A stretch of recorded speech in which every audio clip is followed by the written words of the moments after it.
Bonjour à tous, nous poursuivons notre cycle d'analyse de la liturgie juive selon le rite traditionnel français. Et aujourd'hui, je vais vous parler du Kaddish. Il existe énormément de versions du Kaddish. Le texte change selon que vous ayez le Kaddish Tit Kabal, qui est le Kaddish complet, qui termine la lecture de la Hamida, le Chatsi Kaddish, le demi-Kaddish, qui précède la lecture de la Hamida, le Kaddish des Rabbanan, qui suit une lecture talmudique, ou encore le Kaddish Yatom, qui est plus connu sous le nom du Kaddish des endeuillés. Contrairement à une légende répandue, le Kaddish n'est pas une prière des morts.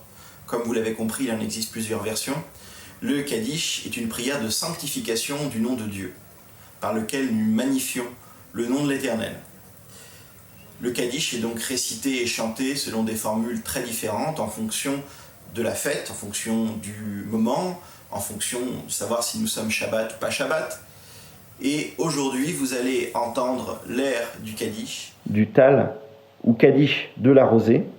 Alors, ce Kaddish est traditionnellement chanté lors des offices de Moussaf de la fête de Sukkot comme celui de la fête de Pessah, puisque c'est à cette occasion que nous changeons dans la récitation de l'Amida, puisque nous passons de celui qui fait tomber la rosée à celui qui fait tomber la pluie, et inversement. Et donc, pour marquer le changement de saison, nous récitons ce Kaddish du Tal.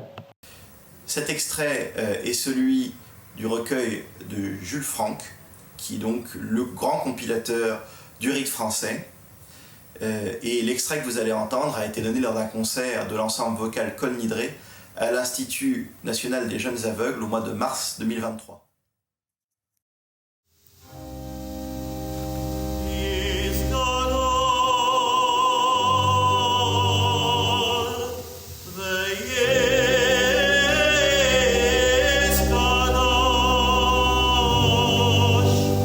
Shemir